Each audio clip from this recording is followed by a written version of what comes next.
ओ सूर्यो सूत्राद्वायुष्य प्राणस्य मघा अग्निर्जायत। ओम जय शिव ओंकारा भोले भज शिव ओंकारा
भूतानि जातानि सर्वाणि नश्यन्ति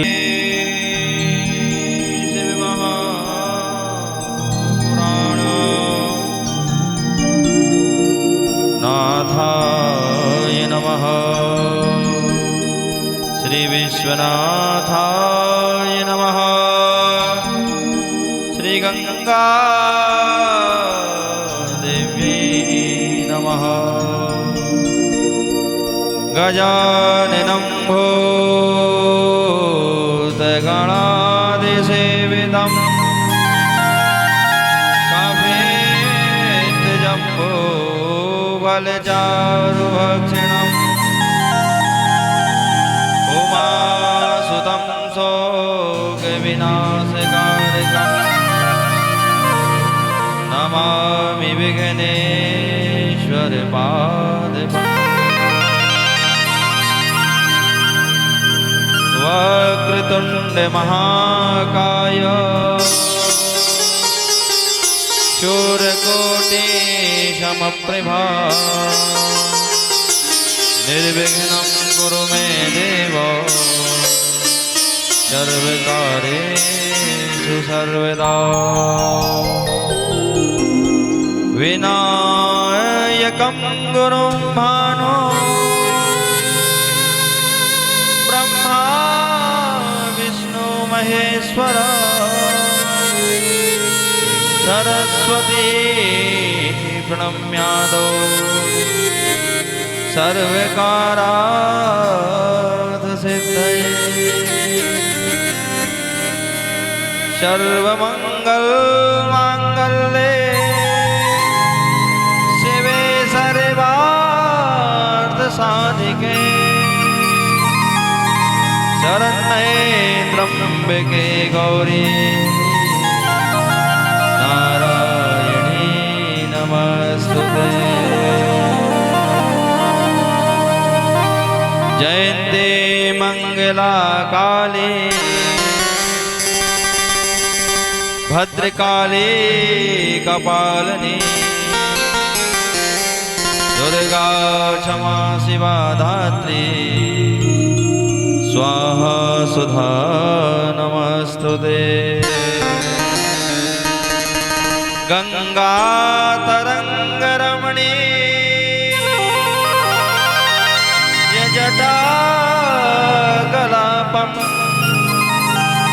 गौरी निरंतर विभो सिद्धवाम भागम नारायण प्रिय मदं गमदापहारं वाराणसीं पुरपतिं भज विश्वनाथम्। सच्चिदानन्दरूपाय विश्वोत्पत्त्यादिहेतवे तापत्रय विनाशाय श्रीकृष्णाय वयं नमः। ध्यानमूलं गुरुर्मूर्ति पूजामूलं गुरुपदम् मंत्रमूलं गुरुर्वाक्यं मोक्षमूलं गुरुकृपा। वसुदेवसुतं देवं कंसचारुणमर्दनं देवकी परमानन्दं कृष्णं वन्दे जगद्गुरुं। मनोज्वं मारुतुल्यवेगं जितेन्द्रियं बुद्धिमतां वरिष्ठं वातात्मजं वानरयूथमुख्यं श्रीरामदूतं शरणं प्रपद्ये। राधा मेरी स्वामिनी मैं राधिनी खुदा जन्म जन्म मोहिते जियो श्री चरणों में वास। वागर्था विसंप्रत्तो वागर्था प्रतिपत्तये जगतः पितरौ वन्दे पार्वती परमेश्वरौ। बोलिए विश्वनाथ बाबा की, शिव महापुराण की, गंगा मैया की, यमुना मैया की, सरयू मैया की, माँ के बिहारी लाल की, देवा मैया की, वक्रवाणी नर्मदा मैया की, नंदेश्वर भगवान की, हनुमान जी महाराज की, गौ माता की, धर्म की अधर्म का प्राणियों में विश्व का गौ माता की, सनातन धर्म की, राधा रानी सरकार की, हर हर महादेव शंभो।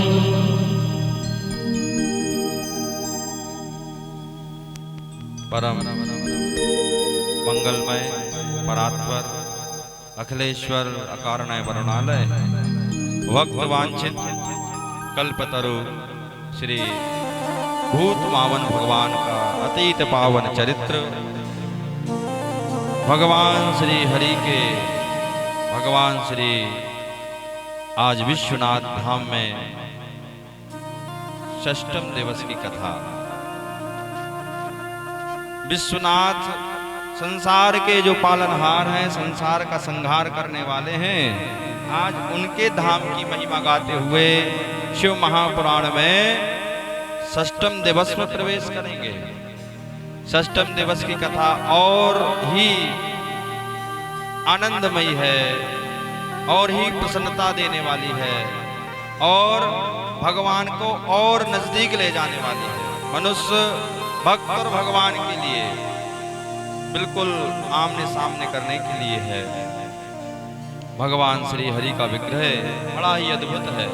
शिव महापुराण की कथा जीवन में ज्ञान, वैराग्य, मोह इत्यादियों से छुटकारा प्राप्त जब हो जाएगा, इन सब से हम धीरे धीरे दूरियां बना लेंगे, तब जाकर हम फिर धीरे धीरे मुक्ति का साधन बनाएंगे। मुक्ति का साधन कब बनेगा? जब गृहस्थ से धीरे धीरे दूर होंगे। रहना वही है, मन बस कहाँ लगाना है? शिव जी के चरणों में। तन यहाँ लगाना है, कोई दिक्कत नहीं। तन से आप सबकी सेवा करें, मन से भगवान की। और जब मानसिक रूप से आप भगवान के भक्ति के कार्य में लग जाएंगे, तो आप फिर धीरे धीरे भगवान के होते जाएंगे। भक्ति आपके जीवन में परिवर्तन करने लगेगी, आनंद देने लगेगी। जिसके लिए आज हम यहाँ 7 दिन यहाँ हमने तप किया है, वो चीज हमें प्राप्त हो जाएगी और हमारा जीवन सज जाएगा, धर्म से सज जाएगा। शिव पुराण मनुष्य जीवन को सजा देती है। और जब कोई सज जाता है तो कितना सुंदर लगता है। श्रृंगार कोई कर ले, अच्छे वस्त्र पहन ले, अच्छी माला पहने, अच्छा सिंदूर स्वरूप सुंदर बन जाए, फिर क्या होता है? वो 10 में 1000 में अलग ही शोभित हो जाता है। ऐसे ही एक कथा आपके जीवन को श्रृंगार कर देगी, सजा देगी। और जब सजा देगी तो भगवान के धाम में पहुंचेंगे तो अलग ही दिखेंगे आप कि भाई ये तो शिव कथा वाले हैं। बनारस में विश्वनाथ बाबा के यहाँ इनने तप किया है 7 दिवसीय। ये वो भक्त हैं, इसलिए इनका अलग मार्ग बनाओ, इनके लिए एक अलग जगह चुनो, इनके लिए एक अलग स्थान बनाओ, उस स्थान में इनको विराजमान करो। ये स्पेशल भक्त हैं। एक VIP कोटा भी होता है, समझ लो आप उस दर्जे में आ जाएंगे। इसलिए इस कथा का पान करना हर एक स्थिति में जरूरी है। किसी भी स्थिति में हो जाए, शिव कथा जीवन में जरूरी है। हर एक कथा जीवन की व्यथा नष्ट करती है। समय समय पे अगर कथा मिले तो समझ जाओ कि आप भगवान के बहुत नजदीक पहुंच रहे हैं और आपके पाप कट रहे हैं, पुण्य बढ़ रहे हैं, पाप घट रहे हैं। जैसे कि आपका एक मोबाइल है, उसे आप दिन भर उपयोग करते हैं, लेकिन रात में किसकी आवश्यकता है? चार्ज की। नहीं करेंगे तो क्या हो जाएगा? स्विच ऑफ हो जाएगा। फिर आप कुछ नहीं कर पाओगे, ना किसी से बात कर पाओगे और ना किसी का जो उसका काम है वो कर पाओगे नहीं। और जब तक उसमें चार्ज है, जब तक खूब वीडियो कॉल कर सकते हो, जब तक खूब बात कर सकते हो, सब कार्य आप कर सकते हो। क्यों? क्योंकि उसमें अभी ऊर्जा है, शक्ति है। ऐसे ही भगवान कहते हैं आपको बीच बीच में धर्म की आवश्यकता है। हर 6 महीने में कथा चाहिए। 6 महीने तक इस कथा का बहुत बड़ा असर होगा। 6 महीने तक आप मंज गए, चार्ज हो गए, अब खूब आनंद करो जीवन में, अपने गृहस्थ में। लेकिन फिर साल भर के अंदर एक कथा और चाहिए, तो क्या होगा? धीरे धीरे जीवन सज जाएगा, अच्छा आनंदमय बन जाएगा। और जब हम अच्छा जीवन जीने लगेंगे तो हमें किसकी प्राप्ति होगी? सुख की प्राप्ति होगी। जिसके लिए हम भटक रहे हैं वो चीज हमें प्राप्त होगी। वो सुख कहाँ है? तो बोले भैया वो सुख यही है, इन्हीं के धाम में है, इन्हीं के पास में है, और सुख कहीं नहीं है। इसलिए शिव पुराण जीवन में जरूरी है। भगवान श्री हरि की कृपा से आज 6वें दिन में कथा का समावेश हो रहा है। इस महाआयोजन का आप सबने मिलकर श्रद्धा विश्वास के साथ, भक्ति के साथ आप यहाँ आए पावन भूमि पर। यजमान के रूप में हमारे रवि सोनी जी, सुनीता सोनी जी, राधा पटेल जी, राम स्वरूप पटेल जी, ममता दीदी जी और अंकुर भैया, पूजा दीदी और हमारी माता श्री रितु पवार जी और बुआ जी कहाँ गई हैं आज? हाँ, सामने बैठे। सब प्यारे प्यारे भक्त हैं। हमारी माता सपना जी, हमारे बाबूजी विमल सिंह ठाकुर जी, हमारे बाबूजी झारिया जी, सभी प्यारे प्यारे भक्त हैं। सभी इतने लगता है कि एक घर परिवार के लोग हैं सब। ऐसा लगता ही नहीं कि कोई दूर अंचल से आए हैं। एक ही जगह से सब एकत्रित हुए हैं। हमारे भैया जुगल किशोर जी, हर एक क्षेत्र में कोई ना कोई एक बैठा है। जबलपुर शहर का एक भी कोना बाकी नहीं है जो यहाँ आया ना हो। यहाँ रांझी से लेके आधारताल, शोभापुर, मढ़ई, बरगी, अमखेरा, गोहलपुर, विजयनगर, बरेला, धनवंती नगर, पूरे लोग के लोग यहाँ हैं। हमारे संगीत पार्षद हमारे राजू भैया, हमारे योगी भैया, हमारे कपिल भैया, हमारे विवेक भैया, आचार्य श्री हमारे आशीष त्रिपाठी जी और आद प्रकाश द्विवेदी जी, सभी के सहयोग से एक कार्य हो रहा है। सभी ने अपने अपने एक एक आहुति डाली, तो आज यज्ञ एक आगे संपन्नता की ओर चल रहा है। सबने अपना अपना धर्म इसमें एक एक पुण्य डाला। आपके पास में कितने पुण्य होंगे इसकी अब कोई गारंटी नहीं है। किसान क्या करता है? पहले खेती करने के पहले भूमि को अच्छा बनाता है, फिर उसमें भगवान की कृपा को याद करता है कि बारिश होगी तो उसके पहले पूरी तैयारी करता है। फिर उसी भूमि में इतना सा एक बोरा गेहूं, एक बोरा अनाज, कुछ भी बोहनी डाल देता है खेत में। फिर क्या होता है? धीरे धीरे वो अन्न अंकुरित होता है। जैसे अंकुरित होता है तो प्रसन्न हो जाता है, उसकी प्रसन्नता प्रकट हो जाती है। फिर धीरे धीरे प्रसन्नता के बाद में जब फसल बड़ी होती है, फिर उसमें और मन लगाता है और धन लगाता है, धीरे धीरे और बड़ी हो जाती है, तो फिर उसकी इच्छाएं प्रकट होने लगती हैं। देखो, अब मैं कुछ महीनों बाद में घर बनवा लूंगा, बिटिया की विवाह करूंगा, बेटे के लिए ये लूंगा, एक इच्छाएं, क्योंकि फसल अब बढ़ रही है। ऐसी ये कथा है, ये धर्म है। आपने इतना सा पुण्य किया, इतना सा इसमें धन की आहुति दी यज्ञ में, ये जब अंकुरित होगा तो क्या होगा, धीरे धीरे बढ़ेगा। और पता है किसान एक बोरा गेहूं बोता है तो कितना प्राप्त होता है, एक बोरे का कितना मिलता है, 10-10 बोरा गेहूं प्राप्त होता है एक बोरे से। 1 से 10, 9 ज्यादा मिलता है कि नहीं। ये भूमि मैया की कृपा है। सेम ऐसे ही भगवान कहते हैं मेरी कृपा है, आप मेरे यज्ञ में एक इतना सा भी धन यहाँ आप आहुति करोगे, आपको न जाने कितने पुण्यों की प्राप्ति हो जाए, इसको आपको हमको किसी को पता नहीं है। एक कथा की विशेषता है, एक कथा का महत्व है, एक कथा का फल है।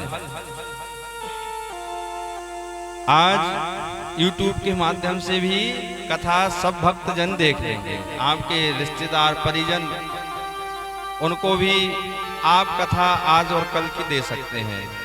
इस कथा का प्रतिपादन आज और कल दोनों दिन होगा।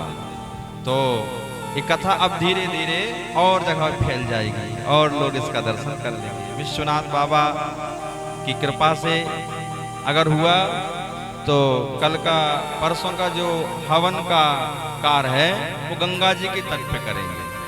अगर पहले जाके जगह देखना पड़ेगा, बन गया तो अपन सब फिर वहीं चलेंगे और वहीं फिर सारे जो नियम है हवन इत्यादि का यज्ञ का वो वहीं करेंगे। बनेगा तो फिर वहाँ सबको ले चलेंगे, तो विधिवत यज्ञ हो जाएगा एक और है। तो जैसी कृपा ठाकुर जी की वैसा कार्य होगा। तो चलिए भगवान नाम संकीर्तन थोड़ा सा करें, फिर जैसी अंजनी कृपा होगी वैसी कथा प्रवेश करेंगे।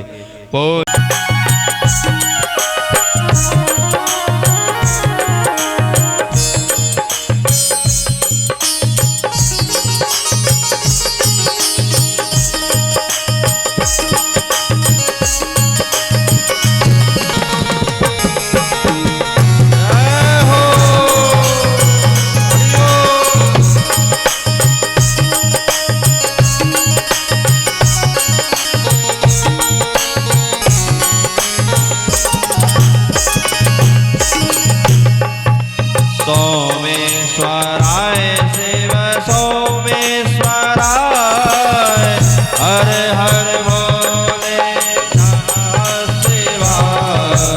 सोमेश्वराय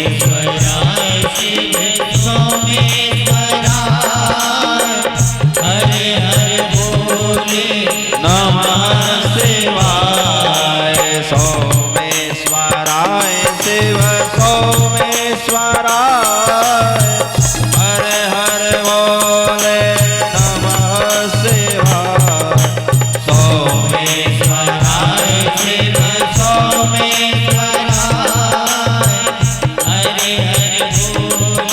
सोमेश्वराय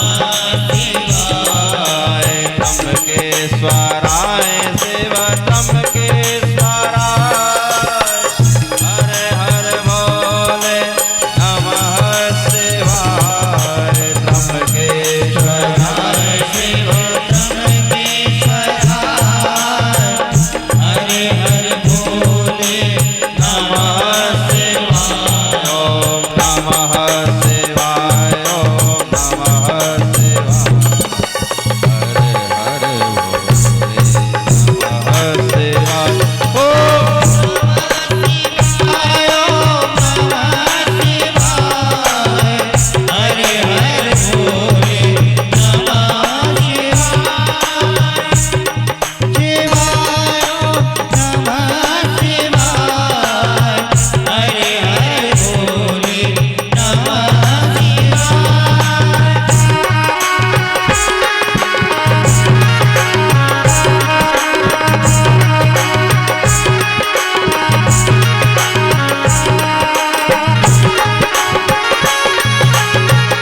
हर भोले नमः शिवाय। रामेश्वराय शिव रामेश्वराय हर हर भोले नमः शिवाय। गंगाधराय शिव गंगाधराय हर हर भोले नमः शिवाय। गंगाधराय शिव गंगाधराय हर हर भोले नमः शिवाय। ओंकारेश्वराय ओंकारेश्वराय हर हर भोले नमः शिवाय। नागेश्वराय शिव नागेश्वराय हर हर भोले नमः शिवाय। महाकालेश्वराय महाकालेश्वराय हर हर भोले नमः शिवाय।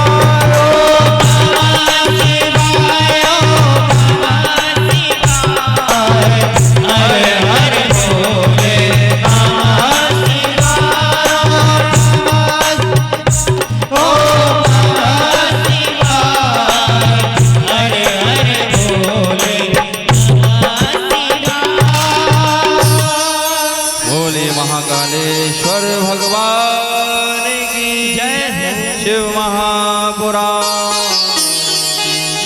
गणेश भगवान की जय। भगवान श्री गणेश जी का कल अतीत पावन जन्मोत्सव भगवान श्री स्कंद देव कार्तिक जी का कल कथा श्रवण की। प्रभु अपनी लीलाओं से बताना चाहते हैं कि मनुष्य जीवन कितना सदुपयोगी है, कितना एक एक दिन इस जीवन का उपयोगी है, एक एक दिन मानव जीवन के कल्याण का है। और जब कभी भी आनंद उत्सव का समय आए तो उस समय भगवान का स्मरण पहले करना चाहिए, भगवान का नाम लेना जरूरी है आनंद उत्सव में। और जहाँ पर बिगर भगवान नाम के कोई कार्य होता है तो वहाँ फिर आनंद उत्सव में आनंद नहीं आएगा, और आनंद नहीं आएगा तो उत्सव उत्सव जैसा नहीं लगेगा। और आनंद ठाकुर जी का एक नाम है, प्रभु श्री कृष्ण का एक नाम है आनंद। और जहाँ पर आनंद आ जाए कहते हैं वहाँ परमानंद भगवान विराजमान है, इसलिए आनंद आ रहा है। आपको यहाँ आनंद आ रहा है कि नहीं इस भूमि में? क्यों? क्योंकि यहाँ परमानंद विराजमान है, तो आनंद आएगा। जहाँ शिव है वहाँ नारायण जरूर है, एक दूसरे से दूर नहीं रहते, जहाँ वो हैं वहीं वो है। वृंदावन में भगवान गोकुल पहुंचे थे श्री हरि, और 7 दिन के बाद में भगवान कैलाशनाथ वहां पहुंच गए थे गोकुल मिलने के लिए, दर्शन के लिए। जहां जहां भगवान की भूमि है वहां वहां नारायण है, और जहां नारायण है वहां शिव भी है। उनकी लीला में भी वो भी प्रवेश करते हैं। भगवान श्री गणेश जी बहुत सी शिक्षाएं देते हैं जीवन के लिए, बहुत सारी शिक्षाएं, एक नहीं। आप गणेश जी का विग्रह देखिए, शिक्षाओं से भरपूर है। भगवान के बड़े बड़े कान हैं। गणेश जी के कैसे कान हैं? कैसे कान है? सूपा जैसे कान है। और सूपा का क्या काम होता है? सूपा का काम है कचरा बाहर करना और माल अंदर करना। जो काम की चीज है उसको अंदर लेना, और जो काम की नहीं उसे बाहर। ये कान जो है एसी के लिए है, ये बुराई सुनने के लिए नहीं बनाए भगवान ने, ये कीर्तन सुनने के लिए बनाए हैं, अच्छाई सुनने के लिए बनाए हैं। अगर कहीं कोई की बुराई हो तो कानों को ऐसे दबा लिया, लेकिन नहीं महाराज, बुराई सुनने में बड़ी मीठी लगती है। तो और तो बता थोड़ी क्या हुआ रहा है, फलाने की बहू ने क्या कही, फिर बता थोड़ी। ऐसा मन लगता है बुराई सुनने में कि कोई अगर रात भर भी किसी की पड़ोसी की बुराई करता रहे तो रात कब कट जाती पता नहीं चलती बुराई सुनने में। और भगवान क्या कहते हैं कि बुराई अगर किसी की हो रही हो तो अपने कानों को बंद कर लो, बुराई अंदर नहीं जाना चाहिए। अगर आपने किसी की बुराई को श्रवण किया है तो आप भी उसके दोष के अधिकारी बनेंगे और आप भी फिर किसी न किसी की बुराई करेंगे। और बुराई सबसे बड़ा एक अधर्म का कार्य है, कभी किसी की बुराई नहीं करना चाहिए। अच्छा, अगर आप किसी को नहीं बोल सकते तो बुरा बोलने का अधिकार नहीं है। अच्छा नहीं कर सकते तो बुरा करने का भी अधिकार नहीं है। किसी को सुख नहीं दे सकते तो दुख देने का अधिकार नहीं है। अगर किसी को पानी नहीं पिला सकते तो फिर आपको प्यासा रखने का अधिकार भी नहीं है। अच्छा, जितना बन सके कर सकते हो, भगवान श्री हरि कहते हैं, लेकिन बुरा करने का अधिकार मनुष्य को नहीं है। वो फिर अधिकार भगवान कहते हैं वो दंड देना वो मेरा काम है? लेकिन अगर वो भी कार्य आप करोगे तो फिर उसका भी परिदोष आपको भोगना ही पड़ेगा। इसलिए ध्यान रखना, जीवन में कभी भी किसी की बुराई होती हो तो उससे कह दो भैया हमारे सामने सबकी बुराई मत किया करो, इनकी बुराई हमसे मत कहो। और सबसे बड़ी बात माताओं में एक और होती है कि किसी की सुन ले तो सुनाने से चूकती नहीं है। फिर एक और एक खासियत है, इनके पेट में बात पसती नहीं है किसी की, वो कहते भी जाती हैं देखो किसी से कहना मत, इसलिए तुम नहीं कहती सी तुम ऐसे कहते हैं, किसी से कहना मत ये काम है, किसी से कहना मत ये बात है। और उसने भी कहा बिल्कुल कहीं नहीं कहूंगी, और यहाँ से सुनी और तुम गई और वो उसने वहाँ बकना शुरू कर दिया, वो आई थी वो ऐसा कह रही थी, और वो दो चार अपनी और एक्स्ट्रा जोड़ के बता देगी, लो हो गया क्या। इसलिए तो हमारी समाज में एक खंडन, एक परिदोष है, इसलिए बुराई नहीं।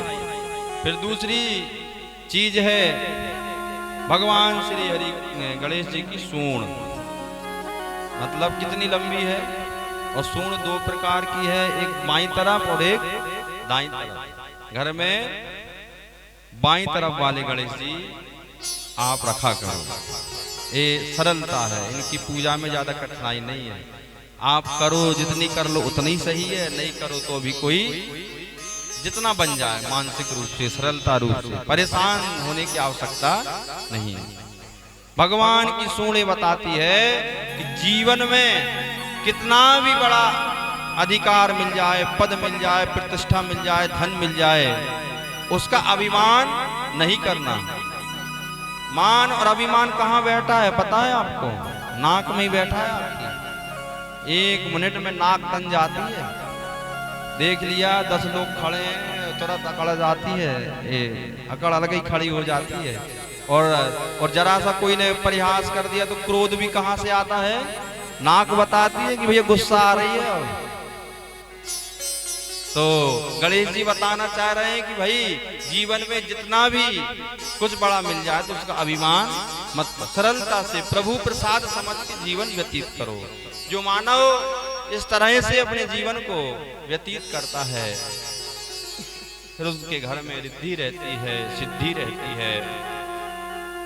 आंखें भगवान की छोटी छोटी हैं, ये बताना चाहती हैं कि दूर की दृष्टि जितना दूर का हो सके देख लो।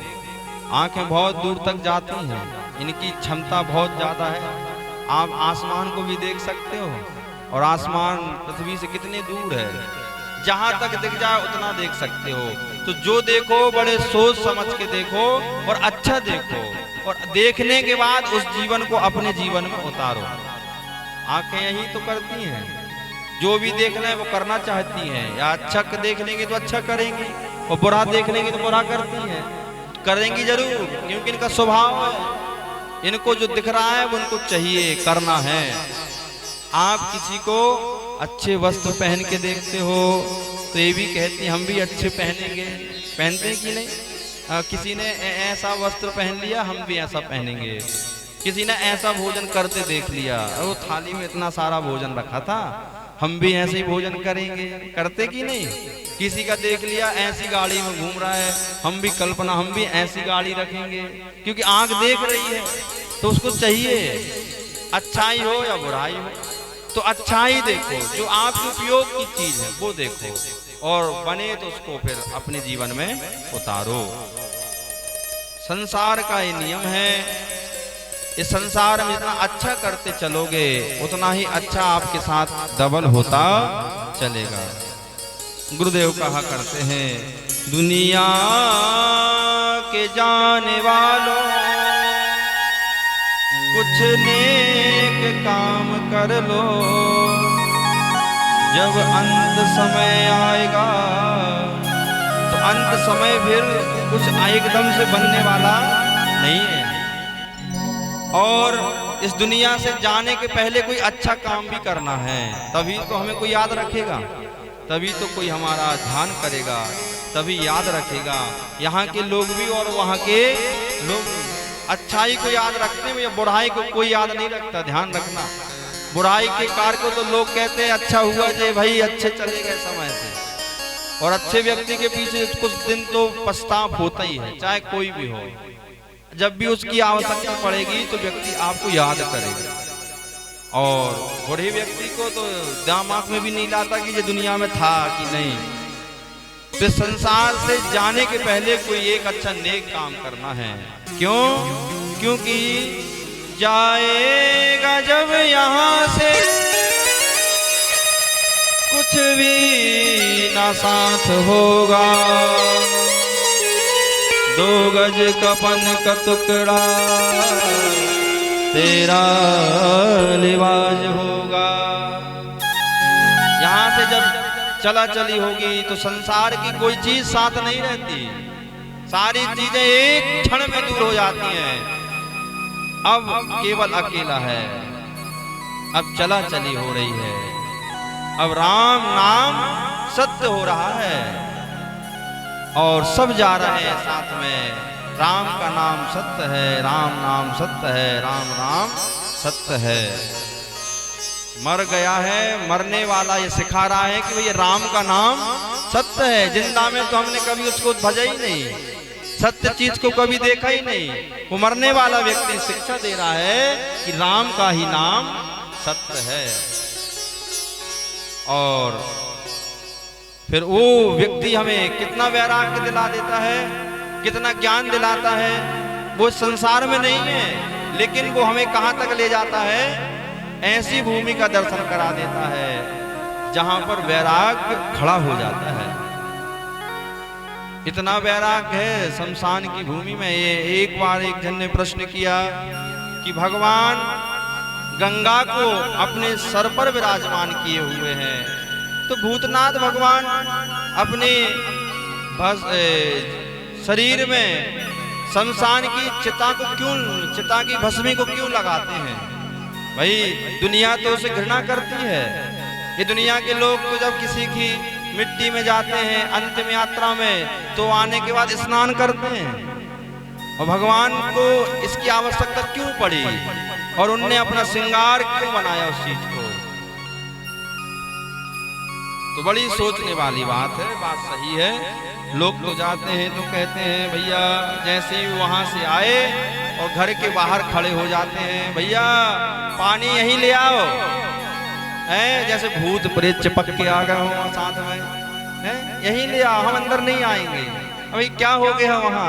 आप तो पवित्र भूमि से आ रहे हो, उस जैसी भूमि संसार में कहीं नहीं। वहां राम का नाम लिया गया रहा, उस राम का नाम जहां हो वो भूमि पवित्र है, उसमें कोई दोष थोड़ी है।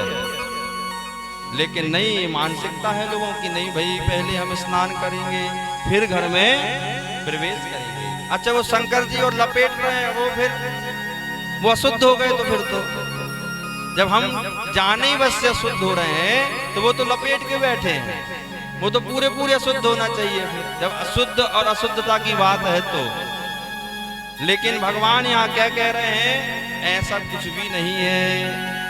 संसार की बातों का अभी मनुष्य को पूर्ण रूप से ज्ञान नहीं है। सच्चाई क्या है और अच्छाई क्या है, सही क्या है, गलत क्या है। जिसे हम शुद्ध मानते हैं वो शुद्ध है नहीं, और जिसे अशुद्ध मानते हैं वो शुद्ध है नहीं। शरीर को कितना धोते हैं बाहर से, लेकिन शरीर क्या नहाने से, जल का स्पर्श करने शुद्ध हो जाता है?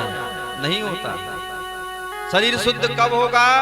जब आपका मन शुद्ध होगा, तब शरीर शुद्ध होगा। और गंगा किसे धो रही है? शरीर को धोती है, मन को नहीं धोती, ध्यान रखना।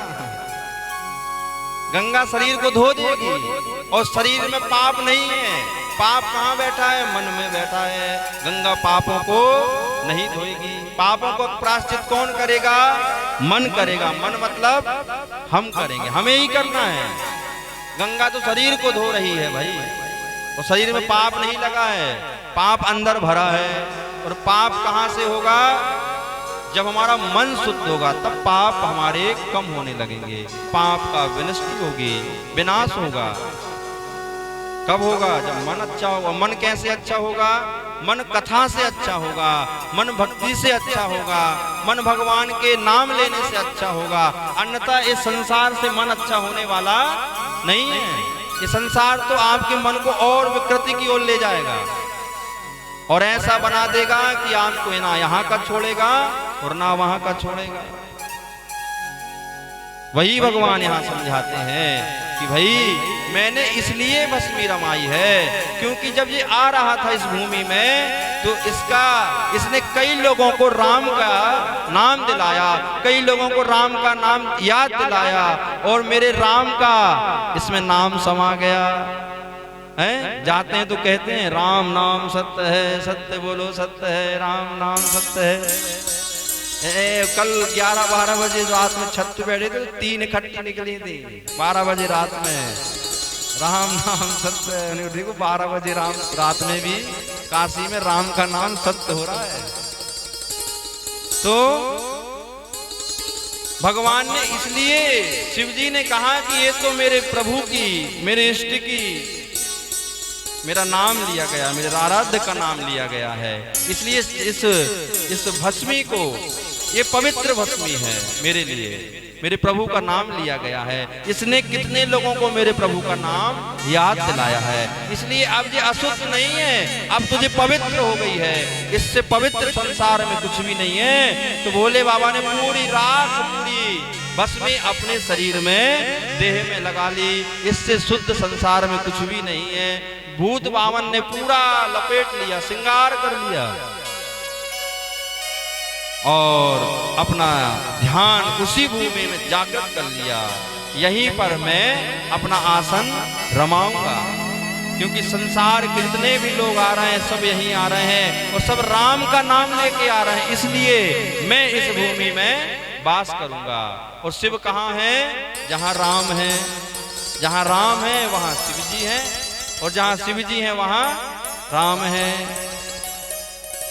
राम जी कहते हैं मेरे इष्ट शिव जी हैं। जब लंका गए, जाने का तैयारी हो रही थी, भगवान श्री हरि ने कहा कि अब बहुत बड़ा जीवन का कार्य करने जा रहा हूँ, या तो इस कार्य में सफलता मिलेगी, और ना हुआ तो असफलता भी मिल सकती है। ऐसा थोड़ी कि युद्ध विजयी होकर प्राप्त होंगे, अरे हार भी तो सकते हैं। तो सबसे पहले क्या करना चाहिए? मुझे अपने इष्ट का ध्यान करना चाहिए, पूजन करना चाहिए। तो भगवान ने क्या किया था फिर? एक बालू का शिवलिंग बनाया था रामेश्वरम में, और श्री हरि ने बड़े विधान के साथ, नियम के साथ उनका विग्रह का पूजन किया था। जब भी कोई विशेष कार्य हो, जब भी कोई बड़ा कार्य हो, तो सबसे पहले अपने इष्ट की आराधना किया करो, इष्ट का नाम लिया करो, और फिर निकल जाया करो। तो आपको उस कार्य में कोई व्याधा नहीं आएगी, और व्याधा नहीं आएगी, सिद्ध हो जाएगा कार्य। इतनी बड़ी इष्ट की कृपा बताई है। भगवान श्री राम ने भगवान श्री रामेश्वर का, विश्वनाथ का, महाकाल का, त्र्यंबकेश्वर का, भूतनाथ वामन का ध्यान किया, योग किया, पूजन की, अभिषेक किया और फिर निकल पड़े अपने कार्य के लिए। फिर कितनी व्याधि आई उस युद्ध में, लेकिन पराजय ही हुई, अब पराजय नहीं हुई। और जब भी आप जीवन का कोई अच्छा कार्य करो तो व्याधि जरूर आएंगे, ये ध्यान रखना। और व्याधि आए तभी समझना कि अब भगवान मेरे ही इर्द गिर्द हैं और वही उस व्याधियों से हमें बचाएंगे। और अच्छे काम में भैया थोड़ी रुकावट, थोड़ी कई ना कई प्रकार की व्याधि आती है। आप जब प्रोग्राम बना रहे होंगे कि हमें बनारस जाना है तो कई प्रकार की व्याधि आई होंगी, कई रुकावटें आई होंगी। किसी ने कुछ बोला होगा, किसी ने कुछ बोला होगा, किसी ने कुछ कहा होगा, लेकिन जब संकल्प ले लिया, प्रतिज्ञा ले ली कि नहीं मुझे जाना है, तो फिर भगवान आपकी व्याधियों को नष्ट कर देंगे। और जिस कार्य के लिए आपने संकल्प लिया वो फिर क्या हो जाएगा? तन्वे मनः शिव संकल्प मस्त हो, वो सिद्ध हो जाएगा, वो कार्य मनोरथ पूर्ण हो जाएगा। आज भगवान श्री हरि ने इस लोक के बारे में बताया कि संसार में आवागमन तो लगा है, लेकिन इस आवागमन के खेल में हमें निरंतर दिनों दिन भक्ति को ही प्राप्त करना है, भगवान श्री हरि का गुणगान गाना है। तदा सुपस्वो जातो सुराणाम मुदितात्मनाम उपयनानि सुप्ततया ददुस्मै च देखिला नमः संविभवाय च मयोभवाय च नमः। भगवान श्री हरि का आज सब देवता ध्यान करते हैं और तारकासुर का उद्धार किया स्वामी कार्तिक जी ने। आज भगवान की एक और भक्त की कथा आती है, ऐसे भक्ति कथा जिसने अपने जीवन में सब कुछ समर्पित भगवान शिव को कर दिया और भगवान श्री को समर्पित करने के बाद अपने जीवन को प्रभु भक्ति में ही लगा दिया। तारकासुर के बाद में भगवान बैठ गया। तारकासुर के बाद में तारकासुर का वध स्वामी कार्तिक जी के द्वारा हुआ, भगवान श्री गणेश जी के द्वारा हुआ।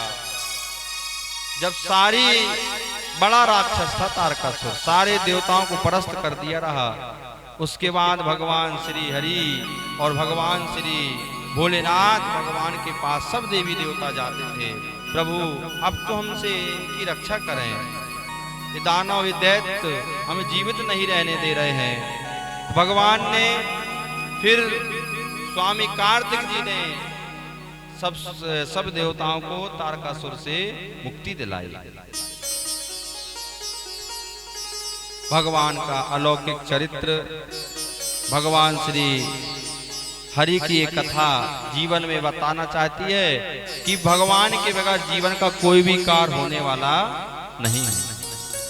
अगर हम सोचें कि हम ही कर लेंगे, हम ही ऐसा कर लेंगे, हम ही वैसा कर लेंगे, तो ये ठीक नहीं है। और भगवान की कृपा है तो जो सोच रहे वो जरूर हो जाएगा। और श्री हरि भगवान यही बताते हैं कि संसार में जीवन, मानव जीवन बहुत सरल है, लेकिन उसके बाद में इस संसार का जीवन जीना अगर कृपा है भगवान की तो सरल है, और कृपा नहीं है तो फिर बहुत कठिन भी है। फिर कठिन इतना है कि एक एक दिन व्यतीत करना मुश्किल हो जाएगा। आज भगवान श्री वेदव्यास जी विष्णु भगवान और जलंधर की एक कथा बताते हैं। जलंधर ने क्या किया एक बार हिमालय पे और भ्रमण करते करते संसार का कहाँ पहुंच गया, कैलाश धाम। और कैलाश धाम में जब माँ भगवती को देखा, पार्वती जी को, तो उनके ऊपर इसकी कुदृष्टि पड़ गई और ये उनको देख के मोहित होने लगा। अब बार बार जाए कैलाश धाम और बार बार जिज्ञासा प्रकट करे कि वो हमें मिल जाए, वो दिख जाए। फिर क्या हुआ, एक बार उसने क्या ठान लिया अपने मन में कि अब मैं उमा को, पार्वती को पाके ही रहूंगा, चाहे कुछ हो जाए। और शक्ति थी, वरदान अनेक थे, बहुत सारी शक्तियां थी, किसी से डरने की उसे जरूरत नहीं थी। उसे अभिमान था कि मैं किसी से भी युद्ध करूंगा तो कोई मुझसे जीत नहीं सकता, सब मुझसे परास्त हो जाएंगे, ऐसा अभिमान था। तो एक बार उसने अपने सेना को, अपने गणकों को आदेश दिया कि जाओ कैलाश में जाकर ये कह दो कि तारकासुर उमा को प्राप्त करना चाहता है। अगर ऐसे ही दे दिया तो ठीक है, नहीं तो उसके बाद फिर युद्ध करना पड़ेगा। चुनौती दे रहा है भगवान महाकाल को, विश्वनाथ जी को।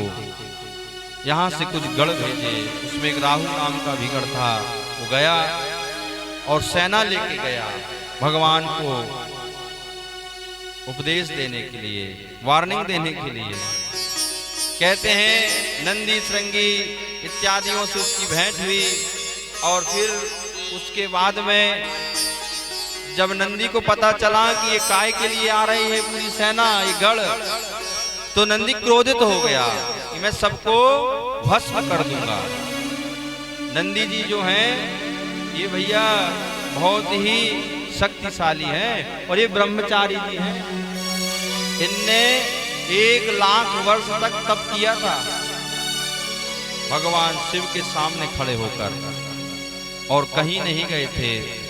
भगवान शिव को प्रसन्न करने के लिए भगवान वहां बैठे हैं और नंदी जी बाहर बैठे थे और 1 लाख वर्ष तक तप किया शिव जी का।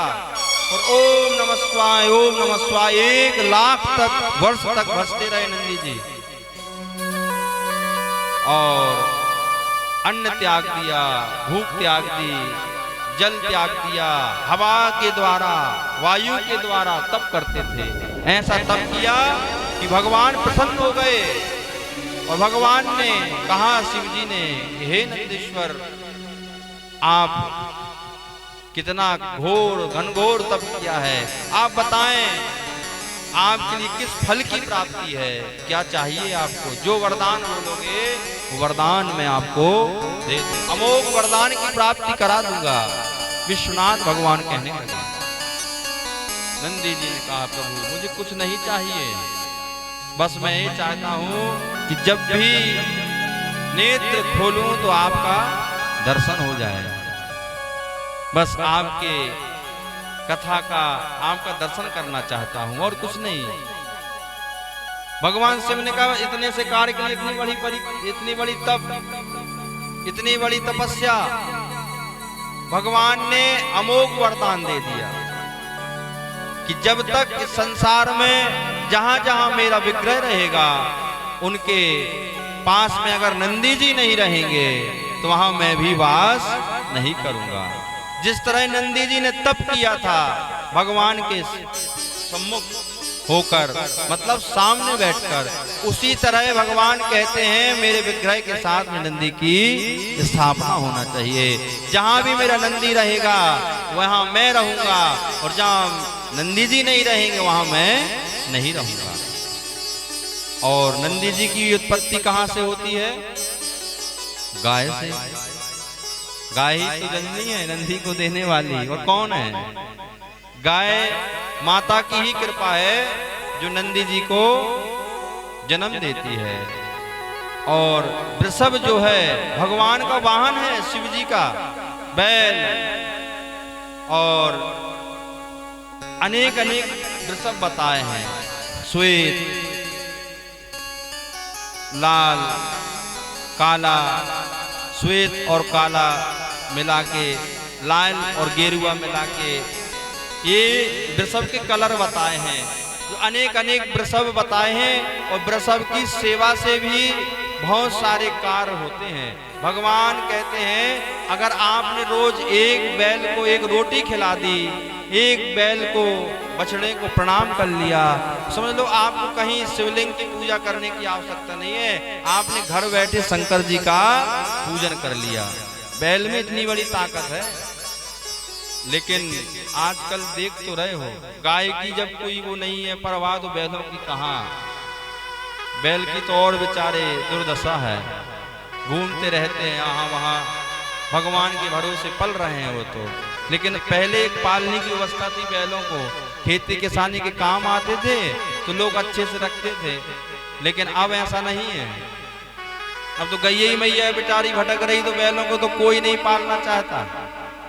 और जिस घर में बैल है कहते हैं वहां धर्म इतना ज्यादा भर जाएगा कि उसे संसार में जब संसार को छोड़ेगा तो धर्मराज युधिष्ठिर जी उसका स्वागत करेंगे, क्योंकि तूने मेरे धर्म की रक्षा की है, मेरे वृषभ की रक्षा की है, मेरे वृषभ को पूज कर आया है। बैल क्या है? धर्म का प्रतीक है।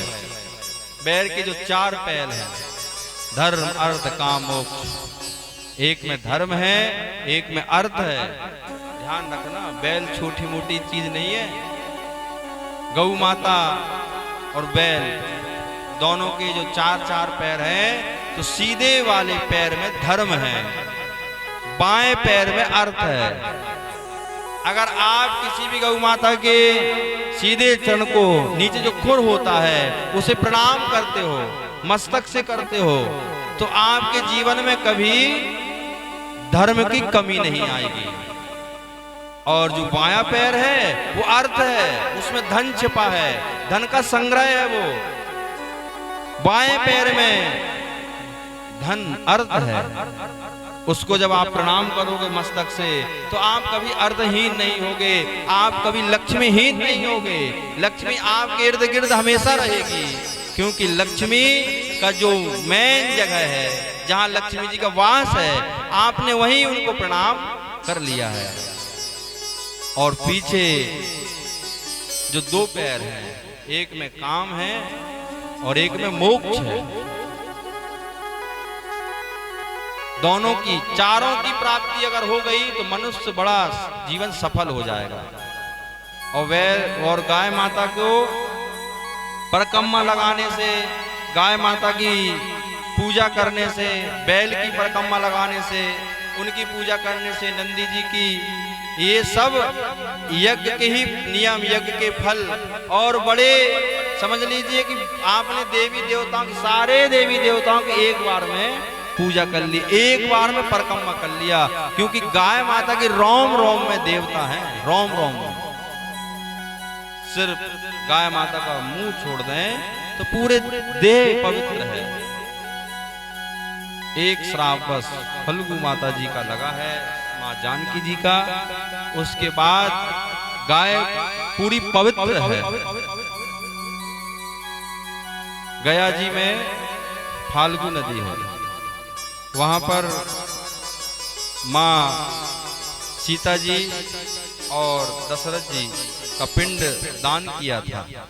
भगवान श्री राम सामग्री लेने गए अंतिम पिंड दान की, उसी समय दशरथ जी प्रकट हो गए और कहने लगे कि हे सीते, मुझे इसी वक्त पिंड दान की आवश्यकता है, अगर अभी कर दोगी तो मुझे प्राप्त हो जाएगा, और मैं प्राप्त हो जाऊंगा तो मैं स्वर्ग की, मोक्ष की गति प्राप्त कर लूंगा।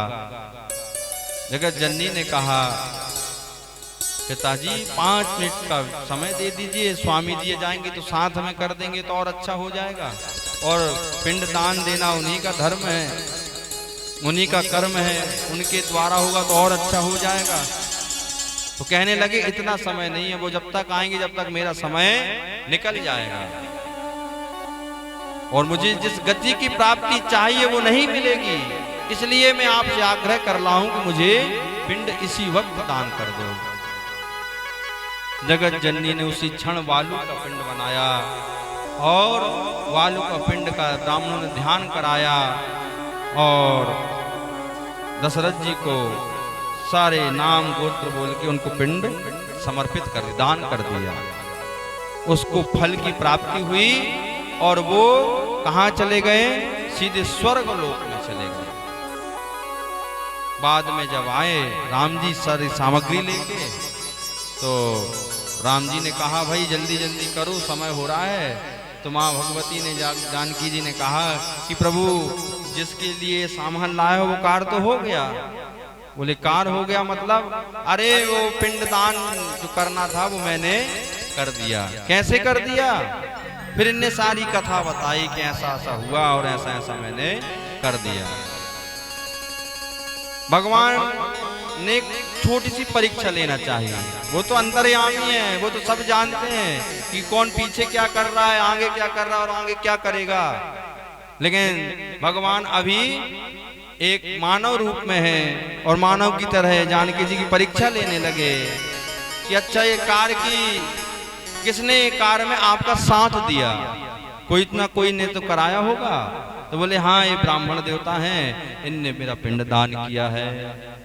अच्छा, और बोले गौ माता है, ये भी साक्षी है। अच्छा, ब्राह्मण क्या सोचे कि अभी तो जानकी जी ने किया है, अब मैन साहब आए हैं तो दक्षिणा बहुत ज्यादा मिल जाएगी। अब राम जी पिंड दान करेंगे तो बहुत सारी दक्षिणा मिलेगी और फिर से मौका मिल जाएगा एक पिंड दान करने का। क्योंकि ब्राह्मण के अंदर थोड़ी लोभ ज्यादा होता है, तो झूठ बोल दिया कि नहीं अभी कुछ नहीं हुआ, अब होगा। अभी पिंडदान इनने नहीं किया। और गाय माता से कहा तो गाय माता बोली जब ब्राह्मण देवता कह रहा है तो उसी के साथ मुझे देना पड़ेगा, क्योंकि ब्राह्मण की सबसे प्रिय गाय माता है। जिस ब्राह्मण के पास गाय है उस ब्राह्मण को स्पर्श करने से ही आपको गाय माता की पूजा का, गाय की भक्ति का, गाय की कृपा का जो फल प्राप्त होता है उसे स्पर्श करने से हो जाता है। इतनी बड़ी महिमा बताई है। जो गाय की सेवा करता है उसके यहाँ जाने से आपको धर्म की प्राप्ति होगी। उसके घर जल पीने से आपको देवताओं का आशीर्वाद मिलेगा। जिस जगह में गाय है और जिस ब्राह्मण के पास गाय है और उससे अगर कहीं आप अपने घर में कोई भी यज्ञ पूजन हवन इत्यादि कराते हैं तो वो आपको कई गुना उसका फल प्राप्त होगा। क्यों? क्योंकि गाय माता पीछे लगी हुई है। तो गाय ने भी कहा कि हाँ हाँ नहीं हुआ, अभी वो कह रहे हैं तो नहीं हुआ। और माँ भगवती को बुरा लगा कि देखो मैंने अभी अभी किया और ये दोनों मना कर रहे हैं। प्रभु हे स्वामी जी मैंने किया है, आप झूठ नहीं समझे। भगवान राम ने कहा हे जानकी मैं जानता हूं आपने किया है, लेकिन ये दोनों जो आपने बताए थे कि दोनों लोग साक्षी हैं लेकिन दोनों झूठ बोल रहे हैं। तो उसी समय माँ जगदम्बा को क्रोध आ गया। जानकी जी को उन्होंने उस ब्राह्मण से श्राप दे दिया कि आप जन्मांतर तक इस भूमि पर हमेशा दरिद्रता के वासी होंगे, दरिद्रता आपके साथ रहेगी, आप हमेशा निर्धनता की तरह जीवन जिएंगे। और गौ माता से कहा हे माँ तेरी देह में रोम रोम में देवता बसे, तेरी देह पूरी पवित्र है, लेकिन तूने जो सिर हिलाया है ये सिर जब कलयुग आएगा तो तेरी दुर्गति हो जाएगी। तुझे इस भूमि में एक समय ऐसा आएगा कि तुझे मानवों को मैला भी ग्रहण करना पड़ेगा। ऐसा श्राप दे दिया। गाय माता कहने लगी वो ब्राह्मण के साथ मैंने किया तो उसको भी श्राप मिला और इनको भी। आज कलयुग में हो रहा है कि नहीं? गाय कितनी पीड़ित है, गाय सब कुछ खाने को तैयार है, गाय इतनी मजबूर है कि सब कुछ खा लेती है, भूखा क्या नहीं करता। अगर अपन को किसी को 10 दिन तक भोजन न मिले तो रोड में कोई ऐसी रोटी फेंके ना तो उसको झपटता से उठाएंगे और ये नहीं देखेंगे कि गंदी है कि कैसी है, अच्छी है कि कच्ची है कि पकी है, गुंजी है जली, कुछ ध्यान नहीं जाएगा, सीधा आप अंदर गपाक से खाओगे। क्यों? क्योंकि संसार में भूख से बड़ा कुछ दुख नहीं है। आपके पास कितने ही बड़ा दुख आ जाए आप 1 दिन 2 दिन त्याग सकते हो भूख, लेकिन उसके बाद आपको अन्न की आवश्यकता पड़ेगी। बगैर अन्न के आप रह नहीं सकते। और जिसके पास अन्न नहीं है उसके पास जाके पूछो, वो कहेगा भैया ना मुझे घर से मतलब है, ना मुझे साधनों से मतलब है, बस मुझे मतलब है कि मुझे 2 रोटी मिल जाए। उसके लिए तरस रहा है। तो कहने की बात है, इस संसार में ये 2 चीजें जो हैं, एक ब्राह्मण और एक गाय माता, दोनों को श्राप लगा। आज भी आप गया जी जाएंगे तो गया जी के ब्राह्मण जो होते हैं बड़े, समझ लीजिए कि उनको लगता है इनसे कितना धन ले लें। बात बात में पैसे मांगते, बात बात में। अरे भैया यहाँ भी 2 लगते हैं, यहाँ 5 लगते हैं, यहाँ 10 लगते हैं। हम एक बार के हमने कहा भैया तुम इकट्ठे बताओ। एक भैया ले गए, बोले चलना है गुरुजी, वहाँ एक कार करना है पिताजी का, कहाँ कहाँ क्या होता है हमें पता नहीं है, आप चलो। हम चलो गए गया जी। तो एक ब्राह्मण देवता से कहा कि भैया तुम अच्छे से विधिवत कार्य कराओ, तुम जो बोलोगे वो देंगे। सब चीज डिसाइड हो गई। लेकिन जब पूजा हुई तो फिर वो चालू, यहाँ इतना लगेगा, वहाँ इतना लगेगा। उन्होंने बोला भैया हम तो पहली बात कर दिए। बोले गुरुजी इस भूमि का श्राप है। बोले हमें भला ही नहीं देना, लेकिन हम पूजा में 20 बार आपसे दक्षिणा मांगेंगे। भले ही 1 रुपए दे देना, लेकिन देना जरूर। ये श्रापित भूमि है। यहाँ जब तक हम पूरी पूजा नहीं कर लेंगे, जब तक 1-1 रुपए नहीं पीन लेंगे, तब तक हमारी पूजा का फल हमें प्राप्त नहीं होगा। ये श्रापित भूमि है। यहाँ 1-1 सिक्के लेके भटकना पड़ता है। यहाँ हम लोगों के पास कितना भी धन आ जाए, हम निर्धनता ही की तरह जीवन जीते हैं। तो कहने का मतलब है कि जीवन में अगर समय मिल जाए तो गौ माता की और नंदी जी के डंडा तो कभी नहीं मारा करो भैया। और अगर बन जाए तो 2 रोटी खिला दो, 1 रोटी खिला दो। वो पशु हैं, बोलना नहीं जानते। समय है तो 1 बाल्टी पानी रख दो, पानी पी लें। और अच्छा आपके पास कोई साधन है तो 1 हफ्ते में आसपास कहीं चारा मिले, भूसा मिले तो थोड़ा आने के पीछे कहीं डाल दिया करो। आपको पता चल जाए कि इस जगह में गाय एकत्रित होती है, इस जगह में सब लोग बैठते हैं, तो कोई टुकने में या किसी व्यवस्था बना के वहां रख दो। एक छोटा सा काम अपने से ही कर दो। ये नहीं सोचा करो कि उसकी गाय है तो वो जाना नहीं, अपने से ही जो ये सेवा भाव है, सेवा के तौर पे करो। इसका भी बहुत बड़ा पुण्य है, क्योंकि गाय, शास्त्रों ने गायों की बहुत बड़ी महिमा बताई है। भगवान की पूजा से बढ़ के गाय की सेवा है। भगवान की पूजा आप ना करो चल जाएगा। शिव जी पे हजारों करोड़ों भक्त जल चढ़ा रहे हैं, उन्हें जल चढ़ाने की आवश्यकता कमी भक्तों की नहीं है। भगवान कहते मेरे ऊपर तो लाखों लोग रोज माला चढ़ा के चले जाते हैं, मेरे यहाँ कमी नहीं है। लेकिन उसी पैसे से, उसी समय से अगर कोई बचा के कोई मेरी गौ माता को खिला दे तो वो बहुत बड़ा पुण्य हो जाएगा। वो माला से कई गुना बड़ा पुण्य उसके जीवन में उसे प्राप्त हो जाएगा।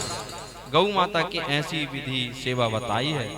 इसलिए कहीं पर भी तीर्थ में गाय मिले तो उन्हें केले का फल, खाने की कोई भी वस्तु जरूर खिलाया करो। आपको पता है बैजनाथ धाम में एक महाराष्ट्र के तोगड़िया जी बहुत बड़े संत थे, कांवड़ यात्रा लेकर आ रहे थे, पैदल चले आ रहे थे महाराष्ट्र से। कितनी दूर है और कहाँ बैजनाथ धाम बिहार। आए पैदल चलते चलते और लाइन में लगे हुए थे, पूरे पैरों में छाले पड़ गए थे। पैरों में ऐसा कोई जगह नहीं जहां से रक्त ना निकल रहा हो, पूरे पैर में से खून की धाराएं बह रही थी। और जल का एक पसोरा था, उसको अपने कांधे पे टांगे हुए थे और शंकर जी को जल चढ़ाने के लिए लाइन में लग गए थे। कुछ ही 2-5 मिनट के बाद बैजनाथ जी मिल जाते और वो जल उनको चढ़ा देते। लेकिन क्या हुआ, इसी समय उसी लाइन में एक गधा आ गया और गधा प्यास से पीड़ित रहा, वो कांक रहा था कि भैया कोई मुझे जल पिला दो। उसमें लाखों लोग सब जल ले लेके खड़े हैं, लेकिन कोई की दृष्टि गधे पे नहीं गई। सब क्या कह रहे हैं, जल हम जिसके लिए लाए उस पे चढ़ाएंगे। ये गधा है, जल हमारी तप इतनी मेहनत, इतनी तपस्या, मेहनत खराब हो जाएगी। विचार किया तोगड़िया जी ने कि मैं क्या करूं, मैं कहां से चल के आ रहा हूं और मेरे 2 मिनट के सामने बाद में विश्वनाथ जी बैठे हैं, बैजनाथ धाम जी बैठे हैं। एक कांवड़ यात्रा का जल अगर करूंगा तो मुझे फल की प्राप्ति होगी, ऐसा शास्त्र कहते हैं। लेकिन तोगड़िया जी ने कहा, हे विश्वनाथ बाबा, हे बैजनाथ बाबा, अब मैं आपके पास आ गया हूं, लेकिन अब मैं ये जल इसी गधे को समर्पित करने जा रहा हूं। अगर आप सच्चे रूप में अंदर बैठे हो तो यहीं से इस जल को स्वीकार कर लेना। जैसे उस गधे को जल पिलाया है, विश्वास नहीं करोगे, वो गधे में से बैजनाथ धाम प्रकट हो गए, बैजनाथ बाबा प्रकट हो गए। वाह तोगड़िया जी, आपने कितने सरल रूप में वो विग्रह को पहचान लिया, गधे में आपने मुझे देख लिया। भैया तीर्थों में आप कभी भी जाओ तो गाय माता, बैल, ये तो नंदी की भूमि है जहां आप घूम रहे हो।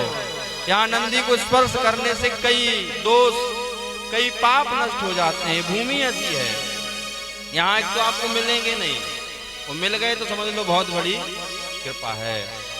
तो इसलिए ऐसा नहीं है कि भगवान के ही पास पहुंचे, भगवान के पास पहुंचाने वाले तो लाखों लोग हैं।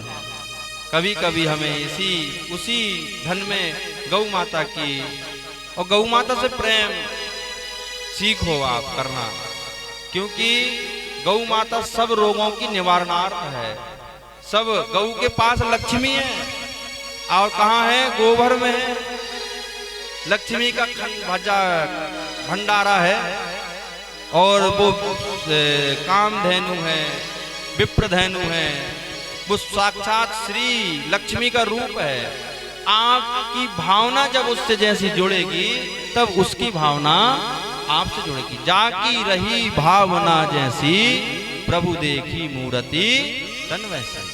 भावना का खेल है। आपने पशु समझा तो वो आपके लिए पशु है, आपने उसे शक्ति समझा, माँ समझा, भगवती समझा, जगत जननी समझा, तो आपके लिए वही दुर्गा भी है, आपके लिए वही विष्णु भी है, आपके लिए वही शिव भी है, आपके लिए वही नंदी भी है, आपके लिए वही ठाकुर जी भी है, सब कुछ वही है। फिर इसलिए गाय माता की सेवा जरूरी है। आज जब वो राहु नाम का गढ़ दौड़ा मारने के लिए नंदी को, तो नंदी खड़ा हो गया, और नंदी ने जैसे ही अपनी दहाड़ मारी तो क्या हुआ, सारी सेना दहाड़ सुन के पीछे भागी। भगवान शिव ने आदेश दिया, नंदी थोड़ा 2 मिनट अपना क्रोध शांत करो। आए हुए जो ये दूत हैं इनसे पूछो तो सही, काय के लिए आए हैं। अरे इनने थोड़ा सा क्रोध किया तो इनके जैसे आप नहीं बनो। इनने क्रोध किया, इनने तलवारें निकाली, तो नंदी जी ने कहा हम भी भाई फिर भगवान के गढ़ हैं। नंदी, श्रृंगी, भृंगी और वीरभद्र ये बिल्कुल खड़े ही रहते हैं कि आप इशारा करो और बस बिल्कुल सेवा में तत्पर रहते हैं। कहते हैं भगवान ने शांत किया और बुलाया, आइए आइए। जब शिव जी का ऐसा स्वरूप देखा वो राहु नाम के राक्षस ने, तो वो भगवान शिव के सामने हाथ जोड़ के खड़ा हो गया। हे प्रभु, आप कितने दयालु हो, हमें तो उतार कर सुनने, हमें तो मारने के लिए भेजा है, और हम मारने के लिए आए हैं और आप हमारे ऐसा सम्मान कर रहे हैं। भगवान ने कहा देखो, इस संसार में सबके लिए एक सी व्यवस्था नहीं है, और भगवान गीता में भी कहते हैं कि भाई सबसे पहले चाहे शत्रु हो चाहे कोई हो, अगर आपको उससे काम बनाना है तो सबसे पहले उससे विनम्रता से बात करो। अगर आप विनम्रता से उससे हाथ जोड़ के बात करोगे अच्छे मन से, तो शत्रु भी हो तो भी आपको एकदम से प्रहार नहीं करेगा। आज ये मारने के लिए आया था, ये खड़ा हो गया हाथ जोड़ के भगवान के सामने, क्षमा मांगने लगा, प्रभु क्षमा करें। भगवान ने उसे आशीर्वाद दिया और कहा, प्रभु अब मुझे बहुत जोर से भूख लगी है। तो भगवान ने कहा, भूख का प्रबंध हो जाएगा, 2 मिनट रुको। कहते हैं इतनी देर में भगवान का नाम लेते लेते उस गण ने, उस राहु नाम के राक्षस ने अपना मांस खाना शुरू कर दिया। खुद के हाथ पैर खा लिए, जहां जहां मुंडी गई उसकी पूरा शरीर खा गया। हाथ खा लिए, दोनों पैर खा लिए, जहां जहां सिर जा रहा था सब खा गया। इतनी जोरों की भूख थी। भगवान ने कहा, तू मेरा कितना आज्ञाकारी है और तूने मेरी आज्ञा का पालन किया। तुझे ज्यादा देर की भूख लगी है तो अपने हाथ पैर खा जा, अपना ही मांस खा जा। तो उसने खा लिया, सच्ची में खा लिया। ऐसे ऐसे भक्त हैं। अब वो कौन बन गया फिर? जब आप पूजा करते हो भगवान के विग्रह में, तो वही राहु नाम का जो राक्षस था वही कीर्ति मुख बना है। फिर कीर्ति मुख देखे ना, सिर्फ मुख ही है उनका दूसरा नाम शिवजी ने दिया है। तुम मेरे कार्तिक की तरह हो, तुम मेरे पुत्र की तरह आज से पूजित होगे, तो मैं जो तुम्हें कीर्ति मुख के नाम से जाने जाओगे। जहां मेरी पूजा होगी वहां तुम्हारी पूजा होगी, और जहां तुम्हारी पूजा नहीं होगी वहां मेरी पूजा नहीं होगी। वरदान दे दिया, कीर्ति मुख नाम दे दिया, और सिर्फ अपना मुखमंडल लेके कीर्ति जी बैठे हैं, सिर्फ अपना मुखमंडल लेके। और धीरे धीरे भगवान शिव जी आगे कथा श्रवण करा रहे हैं। कहते हैं इस संसार में भगवान हरि की और शिव जी की माया का अलग ही एक स्वरूप है। जो भी इस संसार में भगवान श्री हरि के अनेक अनेक जन्मों का स्मरण कर लेता है, वही भगवान शिवलोक में वास करता है। शिव जी का ध्यान कर लो या नारायण का ध्यान कर लो, नारायण की पूजा कर लो या शिव जी का पूजा कर लो, आपको वैकुंठ की प्राप्ति होगी, आपको जीवन में उस मनोरथ की प्राप्ति होगी जो आप चाहते हो। इसलिए हमेशा जब भी समय मिले तो भगवान की सेवा, भगवान का ध्यान, भगवान का अर्चन गृहस्थ में जरूरी है। आज ये सब बातें बताई। फिर इसके बाद में जलंधर को, अब देखो जलंधर को एक खबर लगी, जो मैंने भेजे थे वो तो उन्हीं के गढ़ बन गए हैं, जिसको मारने के लिए भेजा उन्हीं का गढ़ बन गया, इसने पार्टी ही बदल ली। अब जब पता चला तो फिर यहाँ जलंधर खुद आया है सेना भारी लेके कि अब मैं जाके शिव जी का वध कर दूंगा और उमा को अपना बना लूंगा। भगवान शिव को युद्ध रुद्र रूप धारण कर लिया भगवान शिव ने, और आज उनकी जो पत्नी थी जलंधर की मृत्युंदा, आज वो क्या हो गई, तप करने बैठ गई। अब देखो पतिव्रता नारी का सबसे बड़ा धर्म, आज ये भगवान से युद्ध करने के लिए जा रहा है, किससे, महाकाल से। लेकिन इस युद्ध में बार बार महाकाल जलंधर से युद्ध में परास्त हो रहे हैं और ये जीत रहा है। क्यों? क्योंकि पत्नी आराधना कर रही है, किसकी, नारायण की। और जो पतिव्रता नारी हैं, जब वो धर्म परायण होकर अपने जीवन में पति की रक्षा के लिए कुछ भी कार्य करती हैं, जैसे कि करवा चौथ का व्रत करती हैं, तो ये पतिव्रता नारी का एक धर्म का एक गुण बताया है। ये किसके लिए है? बोले पति की आयु के लिए है, दीर्घ आयु के लिए। कहते हैं इस संसार में सबसे बड़ा धर्म बताया पतिव्रता नारी का। और अगर इस संसार में पत्नी है और कहीं पति पहले संसार को छोड़ के चला जाए तो उसका धर्म खंडित हो जाता है। और इस संसार में कहीं पति है और पत्नी पहले चली जाए तो उसका भी धर्म खंडित हो जाता है। दोनों के पूरक एक दूसरे के लिए धर्म बताया है। और हर पत्नी चाहती है कि जब तक इस संसार में मैं रहूं तब तक मैं आपकी सेवा करती रहूं। ये पतिव्रता नारी का धर्म है। मैं इस संसार में चली जाऊं तब तक आप रहना, मैं रहूं ना रहूं लेकिन आप इस संसार में हमेशा बने रहना। ये हर नारी चाहती है कि आपका सुहाग, मेरा सुहाग हमेशा बना रहे, क्योंकि आपसे ही तो मेरे जीवन की सब चीजें जुड़ी हैं। तो अपने पति की रक्षा के लिए आज हर समय एक घी का दीपक जलाए और दीपक जला के रख दे और आराधना करे। यहाँ वो युद्ध कर रहा है और बार बार युद्ध में विजयी प्राप्त कर रहा है। सारे देवता विफल हो गए कि ये क्या हो रहा है। भगवान नारायण भी वहां प्रकट हो गए। अब क्या हुआ, नारायण जब वहां प्रकट हुए तो भगवान विष्णु भी उससे युद्ध में हार रहे हैं। और पूजा किसकी कर रही है, वो नारायण की कर रही है। और यहाँ वही साक्षात खड़े हैं और युद्ध नहीं जीत पा रहे हैं और वहां नारायण का ध्यान कर रही है। एक छोटा सा तप भी उसका कुछ नहीं बिगाड़ रही है राक्षस का। फिर तो आप लोग कितना ही पूजा करते हो, कितना तप करते हो, एक छोटे से तप के कारण। कहते हैं धीरे धीरे युद्ध बढ़ता गया। भगवान हरि ने, नारायण ने उसके पति का रूप ले लिया और एक रूप से नारायण कहाँ चले गए, पति के स्वरूप में उसके घर पहुंच गए। और यहाँ युद्ध हो रहा है और नारायण कहाँ पहुंच गए, घर। उसने क्या देखा, ये युद्ध विराम करके मेरे पतिदेव वापस आ गए और जलंधर का स्वरूप बना के घर गए और जाके उसकी गोदी में सिर रख के बैठ गए। वो तब से दूर हो गई। अब उसे लगा कि मेरा पति सुरक्षित घर आ गया है। अब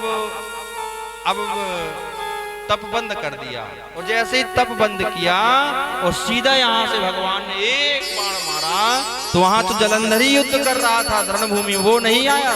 ये तो भगवान की माया आ गई, माया आके यहाँ बैठ गई और जैसे ही वहां सिर कटा तो उसका सिर सीधा कट के मृत्यवंदा की गोदी में गिर पड़ा। जैसे एक सकल के दो सिर दिखे, एक जागृत और एक मृत अवस्था में, तुरंत चकित हो गई। ये दोनों किसके सिर हैं, ये आप कौन हो, खड़े होकर मुझे बताओ आप कौन हो। भगवान खड़े हो गए कि हे मृत्यवंदा, मैं वही नारायण हूँ जिसकी तुम आराधना करती हो, आप जैसे मानती हो। भगवान ने जैसे ही ये कहा तो मृत्यवंदा ने श्राप दे दिया, हे नारायण, आपने मेरे साथ छल किया, देवताओं की रक्षा के लिए मेरे पति की मृत्यु कर दी। आज मैं तुम्हें श्राप देती हूँ कि जाओ आप पत्थर के हो जाओ। भगवान ने कहा देखो, तू श्राप देने के लिए पहले एक बार सोच ले, मैंने तेरे पति की मृत्यु ऐसी नहीं की है। वो देवताओं को मारने के लिए, देवताओं को हर एक समय नष्ट करने के लिए अनेक अनेक प्रयोजन बनाते हैं। और इस संसार में जब देवता ही नहीं रहेंगे तो फिर संसार का आगे निर्वाह कैसे होगा। राक्षस कुल जब पूरा संसार में हर जगह व्याप्त हो जाएगा तो फिर संसार में हमारे भक्तों की रक्षा कैसे होगी। कहते हैं आज मृत्यवंदा ने भगवान को श्राप दिया, तो श्राप जब दिया तो आज मृत्यवंदा ने कहा कि जाओ तुम पत्थर के हो जाओ। तो वही भगवान को श्राप लगा और वही नारायण क्या हो गए, सालग्राम भगवान का विग्रह प्राप्त कर लिया। तो सालग्राम भगवान है पत्थर के, उन्हीं के कारण हुए, मृत्यवंदा के कारण। और कहां पर है सालग्राम भगवान की उत्पत्ति कहां बताई है, तो बोले नेपाल की गंडकी नदी में, गंडक नाम की एक नदी है नेपाल में। वहां पर एक समय ऐसा था कि उसमें ऐसे तुलसी के पत्ते डालो और जैसे तुलसी के पत्ते डालो तो वहां से सालग्राम भगवान चिपक कर ऊपर आ जाते थे। तो वहां की सरकार ने क्या किया कि अब इकट्ठे निकाल लिए पहले ही, और जो भक्त जाते हैं उनको वहाँ एक गवर्नमेंट रूप में, एक गवर्नमेंट के उसमें वो बेचते हैं, मतलब छोटे से अमाउंट में रहते वहीं के सालग्राम। क्योंकि अब लाखों लोग जाने लगे तो सबको पता चल जाए तो वहाँ नदी में भीड़ लगने लगी, और कई तो सालग्राम के चक्कर में डूब गए वहाँ। तो फिर वो दिक्कत होने लगी वहाँ, पहले इक्का दुक्का जा देता, भीड़ लगने लगी। अब आप इतने 70-80 लोग पहुंच जाओ नेपाल और सबको पता चल जाए तो कम से कम 10-10, 20-20 लाओगे। एक पता चल जाए कि एक सालग्राम एक पत्ता में, तो कई पत्ते डालोगे और कई थैला भर के ले आओगे। तो इसलिए सरकार ने वहाँ बैन लगा दिया कि अब खरीद के ले जाओ, 10 रुपए 20 रुपए के एक सालग्राम। तो ऐसी अमृतगंधा की कथा बताई। भगवान श्री हरि ने बहुत भैया श्राप झेले हैं भक्तों की रक्षा के लिए, और इस संसार में अनंत समय तक प्रभु हर भक्तों की रक्षा करते हैं।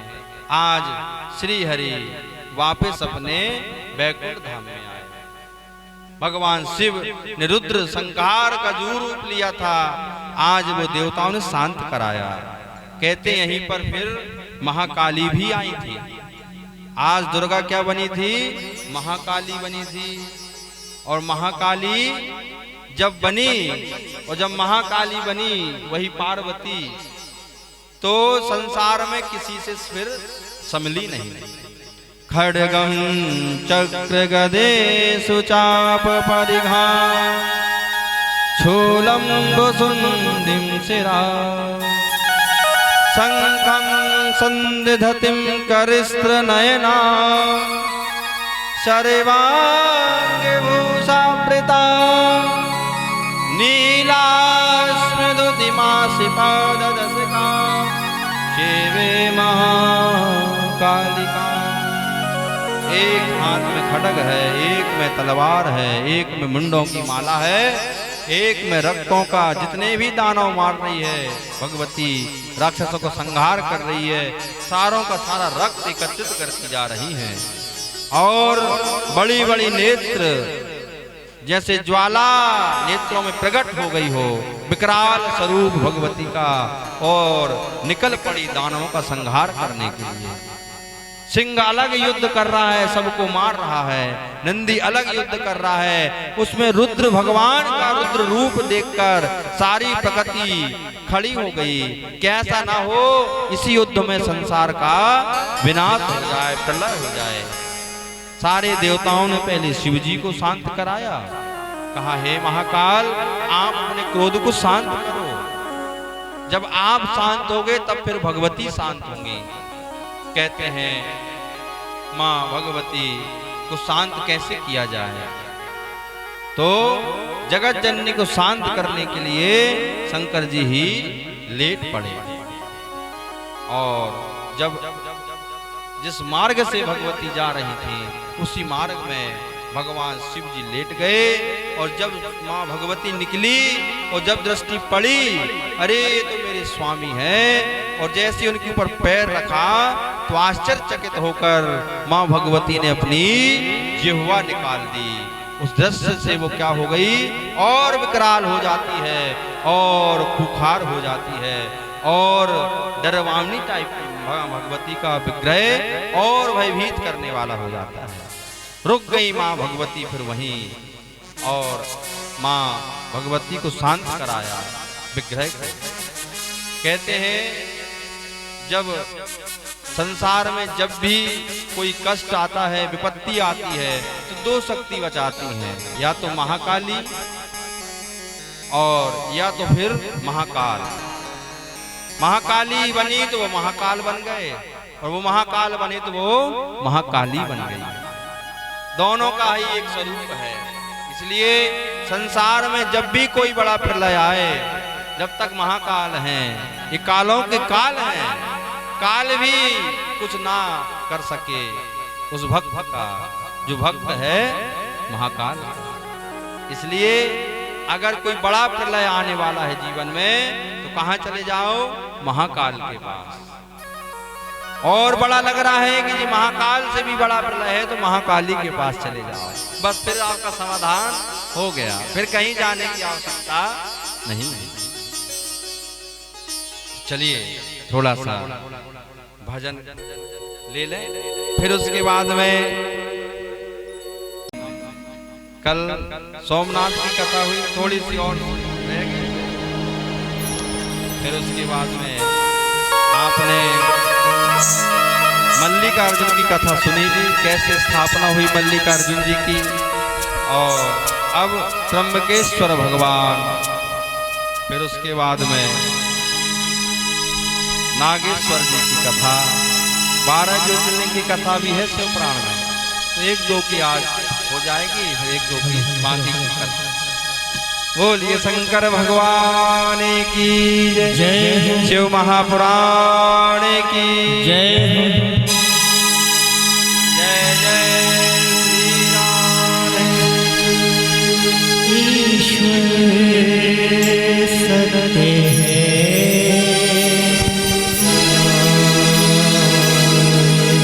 सत्य ही शिव है,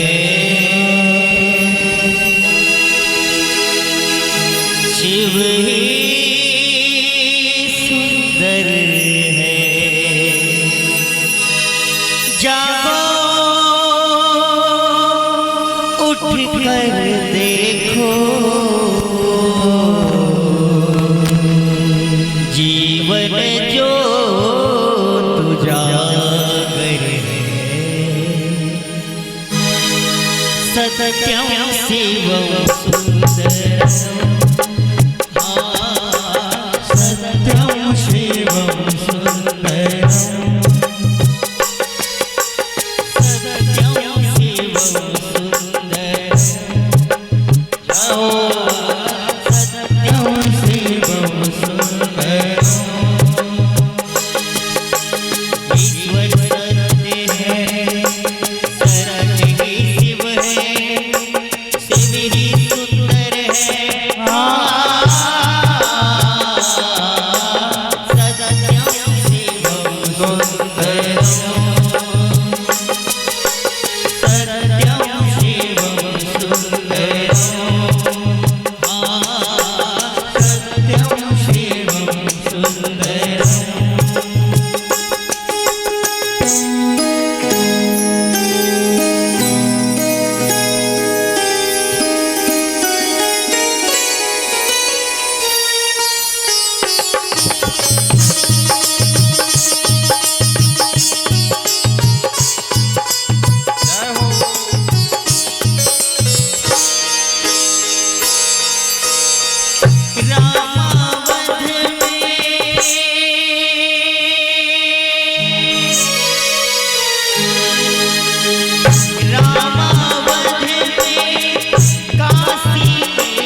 सत्यम शिवं सुंदरम सत्यम शिवं सुंदरम सत्यम शिवं सुंदरम सत्यम शिवं सुंदरम ईश्वर सत्य है सत्य ही शिव है शिव ही सुंदर है सत्यम शिवं सुंदरम सत्यम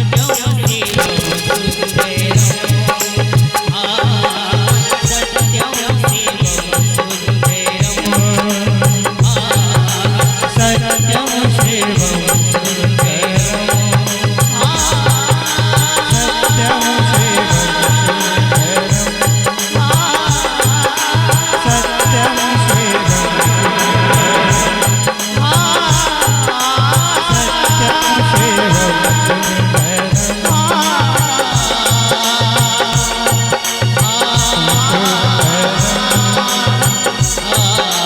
सत्यम शिवं सुंदरम सत्यम शिवं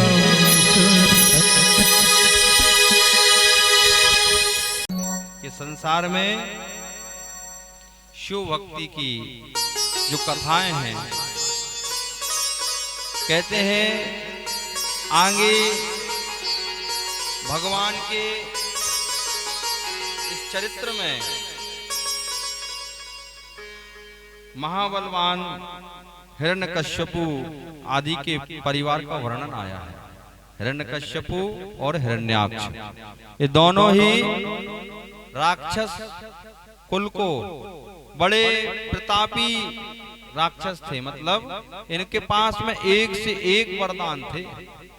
ऐसे राक्षसों के घर में अगर इनकी पत्नियों की, इनकी पत्नियां कैसी थी, भगवान को भजने वाली, भक्ति करने वाली। अब इनके यहाँ ऐसे ऐसे पुत्र प्राप्त हुए कि सबसे पहले प्रहलाद जी आए, और प्रहलाद जी के आने के बाद इनके यहाँ विरोचन नाम का इनका पुत्र हुआ, जिसने अपना ही सिर दान कर दिया मांगने पर। फिर उनके बाद इनके पुत्र राजा बलि, जिनने सब कुछ दान कर दिया।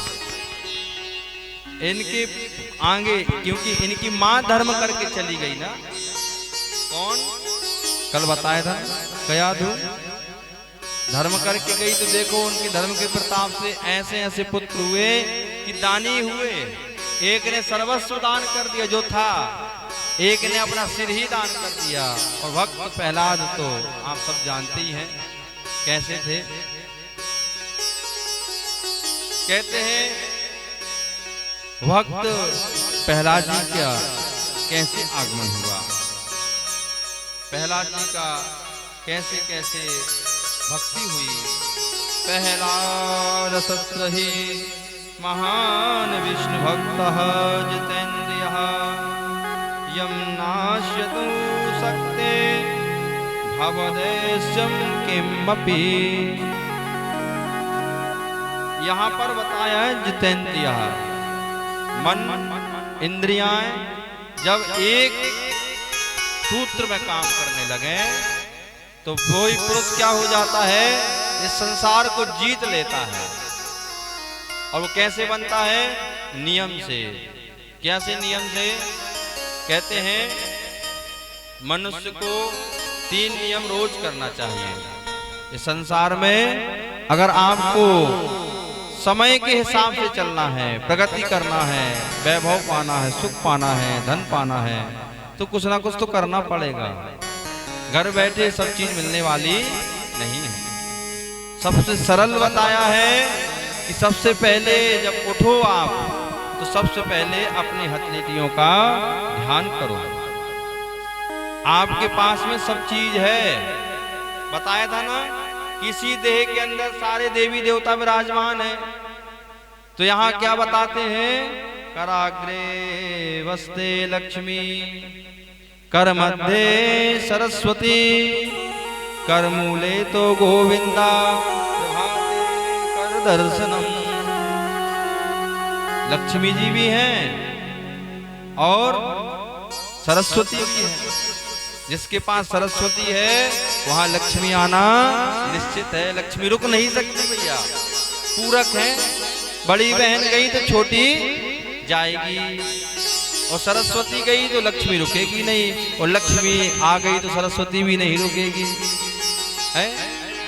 तो सरस्वती को चाहिए कि आप अपने घर में, अपने जीवन में स्थापित करें, फिर लक्ष्मी आएंगी, और लक्ष्मी जी आ जाएंगी तो सब संपन्नता प्राप्त हो जाएगी।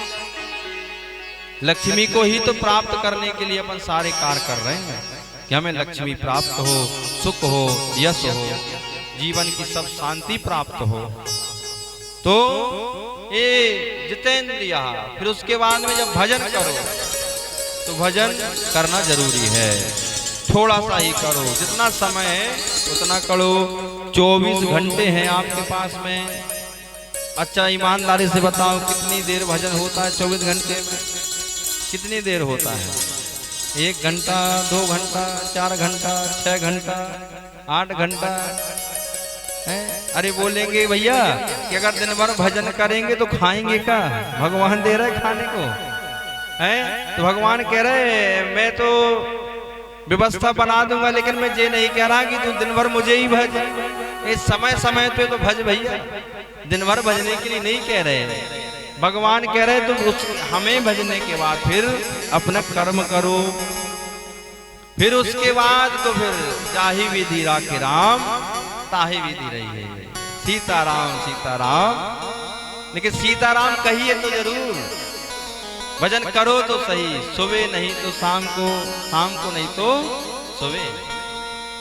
24 घंटे हैं, कम समय नहीं है। वही 24 घंटे भगवान ने मोदी जी को भी दिए हैं, वही 24 घंटे राष्ट्रपति के पास भी है, वही 24 घंटे आपके पास, सबके पास है। अब एक 24 घंटे का कितना उपयोग कर रहा है? एक क्षण में अमेरिका और कहां के देश घूम के आ रहा है, और एक व्यक्ति है जो 24 घंटे में अपने घर से ही बाहर नहीं निकल पा रहा है। समय देख लो, भगवान किसी के साथ नाइंसाफी नहीं कर रहे कि भाई तुम्हें हमने 48 घंटा दिए, तुम्हारे लिए दिन बड़ा किया है, तुम्हारे लिए दिन छोटा किया। ऐसी है क्या व्यवस्था? नहीं है। सूर्य जब निकलते हैं तो उसका प्रतिपालन समय सबके लिए बराबर है, अस्त होता है तो सबके लिए बराबर है। अब कैसे उपयोग करना है? वृद्धि उसी समय में ही आएगी और आगे कोई समय में नहीं आएगी। तो प्रातः काल उठना है, स्नान करना है। स्नान 3 प्रकार के बताए हैं, बताएं कि नहीं? एक ब्रह्म स्नान बताया है, एक देव स्नान बताया है, और एक राक्षस स्नान ही बताया है। ब्रह्म स्नान होता है सवेरे समय 4:15 से 5:15 के बीच में जो स्नान होता है ब्रह्म स्नान होता है। उसके बाद में देव स्नान, सूर्य उदय के पहले किरणें जब तक निकल जाए, देव स्नान। वो किरणें निकल जाए, सूर्य भगवान बिस्तर तक आ जाए, फिर तैयारी बने, तो वो राक्षस स्नान।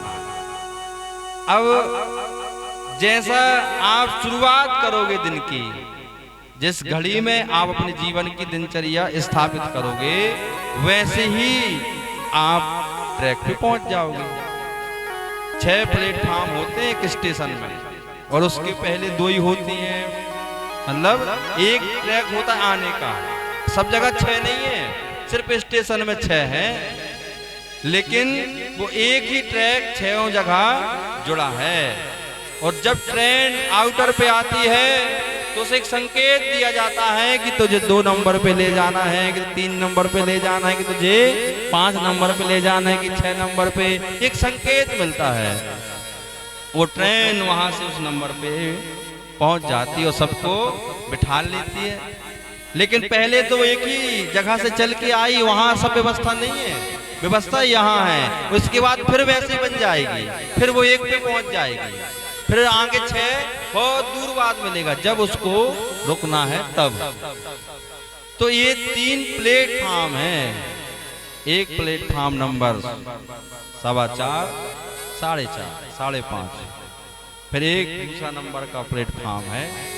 अब एक में गाड़ी हरिद्वार की खड़ी है, एक में मुंबई की खड़ी है और एक में जबलपुर की खड़ी है। चलो जबलपुर की खड़ी कर। अब हरिद्वार जाना है तो सुबह वाली है उसका समय, और मुंबई जाना है तो और उसके नीचे वाला समय, और जबलपुर जाना है तो फिर 8 ही बजे वाली सही। तो कहने का भाव है ऐसे जो समय का उपयोग करता है उसी जगह पहुंच जाता है। अच्छा धनवान बनना है, जीवन का सबसे बड़ा धन के साथ सुख पाना है, सुख के साथ निरोगी पाना है, निरोगता के साथ जीवन में सुख शांति पाना, यश पाना है, तो सवेरे का समय चुनो। फिर उसके बाद में ऐसे 3 समय की उपयोगिता बताई है। अब जैसे जैसे आपको जीवन में समय उपयोग करना बता रहे हैं भगवान शिव जी, यहाँ पर्दा थोड़ा सा गिरा दो ना, धूप आ रही इतनी तेज।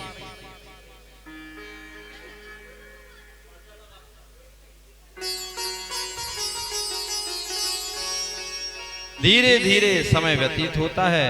फिर उसके बाद में स्नान के बाद में आप अपना